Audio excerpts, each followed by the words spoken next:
मेरी चाची देखने में काफी खूबसूरत, इतनी खूबसूरत है कि उसको जो भी कोई देख ले उस पर अपना दिल हार जाए। मुझे अपनी चाची देखने में बेहद ही खूबसूरत, बहुत ही प्यारी लगती। मैं उनकी खूबसूरती पर इस कदर फिदा हूँ कि मैं उनको हर हाल में पाने की कोशिश करता हूँ। मैं चुपके चुपके अपनी चाची को निहारता रहता हूँ। वो जब मेरी तरफ देखती है तो मैं फौरन से निगाहें इधर उधर कर लेता हूँ, पर मैं अपनी चाची से हर मौका तलाश करता हूँ उससे बात करने। किसी भी तरीका से मैं चाची के आसपास ही रहने की कोशिश करता हूँ, क्योंकि वो इतनी खूबसूरत है कि उनको मैं ही नहीं, जो भी कोई देखता है उनको पटाने के तरीके आजमाने लगता है, उनको अपना बनाने की कोशिश करने लगता है। मैं चाहता हूँ कि चाची मुझ पर किसी तरह अपना प्यार लुटाए और मुझे अपना बना ले। चाची वाकई इतनी खूबसूरत है। चाची की अदाएं जो मुझे पागल कर रह जा रही हैं। चाची की बड़ी बड़ी आंखें, लंबे काले बाल, गोरे गाल, पतले होठ और सुराई जैसी गर्दन और चाल बिल्कुल हिरनी जैसी। जो भी कोई उनको देख लेता है ना, वो फिर चाची को कभी नहीं भूल पाता, और उन्हीं में से एक मैं भी हूँ। मैं अपनी चाची के लिए दिन रात तड़पता रहता हूँ, तरह से मेरी चाची मुझे मिल जाए। मुझे अपनी चाचा की किस्मत पर ज्यादा गुस्सा, क्योंकि मुझे लगता है कि चाचा की किस्मत बहुत ज्यादा अच्छी है। इतनी अच्छी खूबसूरत लड़की मेरे चाचा को नहीं मिलनी चाहिए, लेकिन क्या किया जाए, चाची तो चाचा पे फिदा है ही। अब क्या हो सकता है, होने को तो बहुत कुछ हो सकता है, पर मैं भी अपनी किस्मत आजमाने के चक्कर में लगा रहता हूँ कि किसी भी तरीका से मेरी चाची मुझ पर इम्प्रेस हो जाए। मैं चाची का हर काम करता रहता हूँ ताकि चाची को मुझ में इंटरेस्ट आना शुरू हो जाए और मुझ में वो इंटरेस्ट लेने लगे और मैं उनकी हर बात मानने लगा। जैसे जैसे दिन बीतते गए वैसे वैसे मेरे अंदर और भी तरफ बढ़ती गई। अब मेरे सब्र का इम्तिहान टूट चुका था। अब मुझसे बर्दाश्त नहीं हो रहा। मैं किसी भी तरीके से एक रात चाची के साथ गुजारना चाहता था, लेकिन क्या करूं, किस्मत कुछ और ही चाह रही थी। वैसे तो चाची मुझसे खूब बातें किया करती थी। कभी कभी मैं उनसे हंसी मजाक कर लिया करता था, और ऐसे हंसी मजाक कर लिया करता था जैसे एक तेवर भाभी कर लेते हैं। कभी कभी मैं उनकी सामने उनकी तारीफ करता, और कभी कभी मैं उनके जो सीने पे उभरे हुए हैं उनकी भी तारीफ कर देता, तो वो मुस्कुरा देती थी। मुझे लग रहा था कि चाची धीरे धीरे मुझसे सेट हो जाएगी, पर ऐसा नहीं हो रहा था।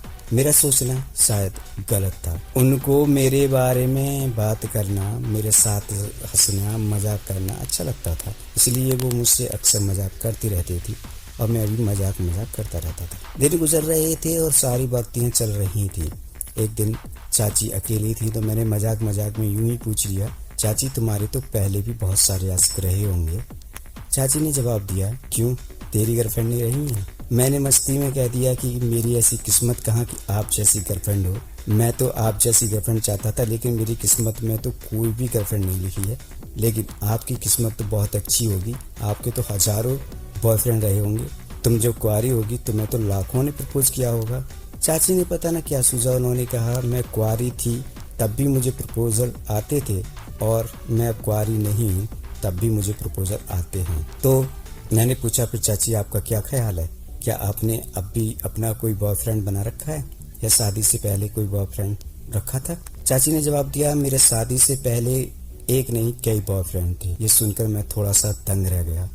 मैंने कहा, चाची तुमने तो बड़े मजे लिए हैं। तो चाची ने जवाब दिया, जवानी में हर कोई मजे लेता है, और तूने भी मजे लिए होंगे। तू क्यों मुझे अपनी बात बता रहा है? तू क्यों मुझसे अपनी बातें छुपा रहा है? तूने भी तो अपनी जवानी में खूब मजे लिए होंगे, और तू चाह रहा है कि मैं चाची की नज़रों में बहुत अच्छा बना रहूं, इसलिए तू मुझे अपनी बात बताना नहीं चाह रहा है।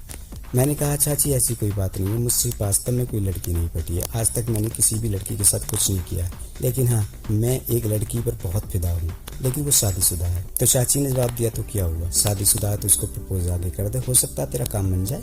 मैंने कहा, चाची शादीशुदा लड़कियां पड़ जाती हैं क्या? चाची ने जवाब दिया, शादीशुदा तो और पहले पड़ती हैं, उनको तो फिर टेंशन ही नहीं रहती किसी बात की, और उनके साथ तो तू कुछ भी कर सकता है, वो केवल काम के लिए बनी होती हैं फिर। मैंने कहा, मैं कुछ समझा नहीं। तो चाची ने कहा, तू समझेगा भी नहीं। मैं कहना चाह रही हूँ कि तू अगर उनके साथ मस्ती करना भी चाहेगा तो तू मस्ती ही करेगा बस उनके साथ, फिर तेरी शादी हो जाएगी तो तू नहीं छोड़ सकता है, क्योंकि शादीशुदा औरत तो पे शादी करने की प्रेशर नहीं डालेगी, इससे वो तुझे मौज मस्ती और ज्यादा मिलेंगी। दिमाग में एक फितूर सूझा। मैंने चाची से पूछ लिया, चाची एक बात बताइए, तुम भी तो शादीशुदा हो, क्या तुमने किसी लड़के को फंसा रखा है? चाची ने कहा, नहीं। तो फिर तुम शादी के बाद मजा क्यों नहीं ले रही हो? क्योंकि तुम्हारे साथ में भी तो वही ही हो। तुम भी तो एक लड़की और तुम भी शादीशुदा हो, तुम भी तो किसी न किसी को पसंद करती हो। उसने कहा कि नहीं, मैंने शादी के बाद ये काम छोड़ दिए हैं।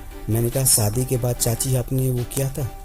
चाची ने कहा क्या किया था? मैंने कहा कि वो सब जो लड़की लड़का करती हैं। चाची ने मस्ती की मूड में आ गई और उन्होंने कहा ऐसा क्या करते हैं लड़की लड़का? मैंने कहा वही सब जो ओयो में जाके करते हैं।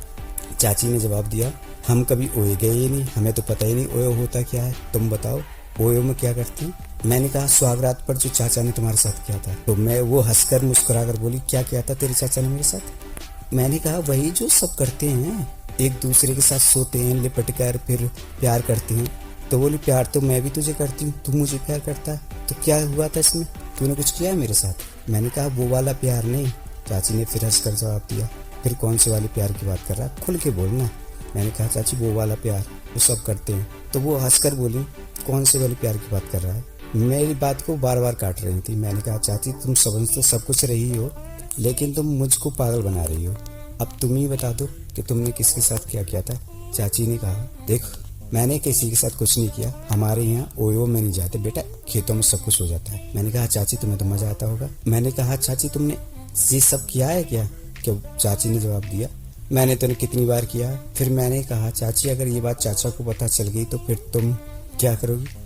तो बोली कौन बताएगा, तू कहेगा अपने चाचा से कि मैंने खेतों में जाके ये सब किया है? और मैंने मस्ती करते हुए कहा हाँ क्यों ना, मैं बता सकता हूँ अपने चाचा को कि मेरी चाची ने ऐसे ऐसे गुल खिलाए। तो चाची ने जवाब दिया तू बता सकता तो बता दे, फिर तो पे यकीन कौन करेगा, तू कैसे साबित करेगा कि मैंने ये सब किया है? अब मेरी समझ में आ गई थी कि चाची ने जो भी कुछ बताया मुझे इस तरह से बता दिया, लेकिन मैं चाहकर भी चाचा को नहीं बता सकता। फिर मैंने कहा नहीं चाची मैं तो मजाक कर रहा था, मैं तो वैसे भी नहीं कहूँगा, और वैसे भी मैं तो तुमको बहुत पसंद करता हूँ। चाची ने कहा मैं जानती हूँ तू मुझे पसंद करता है। फिर मैंने मस्ती मस्ती में कह दिया कि चाची ये मौका मुझे भी मिलेगा क्या, जैसे तुम खेतों में कर आई हो। चाची ने कहा कि सोच ले अगर तेरे चाचा को पता चल गया तो फिर तेरा और मेरा दोनों का निकलना तय है घर से। मैंने कहा कोई बात नहीं, अगर दोनों घर से निकल जाएंगे तो दोनों एक साथ। तुम इतनी खूबसूरत हो कि चाची तुम्हारे बिना दिल नहीं लगता, तुम्हारे साथ एक बार में सोना चाहता। फिर चाची ने फिर कहा सोच ले एक बार, अगर एक बार ये काम में उतर गए ना दोनों, फिर सोच ले इस दलदल से निकलना थोड़ा मुश्किल हो जाएगा। मैंने कहा कोई बात नहीं चाची, अगर तुम मेरा साथ दोगी तो इस दलदल में मैं फंसा रहना चाहूंगा, तुम कहोगी तो मैं शादी भी नहीं करूंगा तुम्हारे चक्कर में, तुम इतनी खूबसूरत हो ना कि मैं तुमसे एक बच्चा पैदा कर लूंगा। उस वक्त घर में कोई नहीं। फिर मैं धीरे धीरे अपनी चाची के करीब बढ़ने लगा। चाची हल्के हल्के कदमों से पीछे हटने लगी और एक वक्त ऐसा आया हम दोनों एक दूसरे के नजदीक आ गए और हमारी सांसों से गर्म सांसें टकराने लगी। उसके बाद फिर क्या हुआ? फिर वही हुआ जो आप समझ रहे हैं। मैंने चाची को चित्त किया और फिर उनको हमेशा के लिए कर दिया। मेरे और चाची के बीच में फिर वो रिश्ता बन गया जिसकी मैं वर्षों से कल्पना कर रहा था। अब ये रिश्ता एक बार कायम हुआ। यकीन मानो मुझे वो रिश्ता बनाने में इतना मजा आया कि मैंने सोचा भी नहीं था कि मुझे इतना मजा आएगा। फिर धीरे धीरे करके हमको जब भी मौका मिलता हम अपनी चाची के साथ सब कर लिया कर। तो दोस्तों आज की कहानी आपको कैसी लगी हमें कमेंट करके जरूर बता दें। अच्छी लगी हो तो लाइक कर लें, चैनल पर नहीं तो सब्सक्राइब कर लें।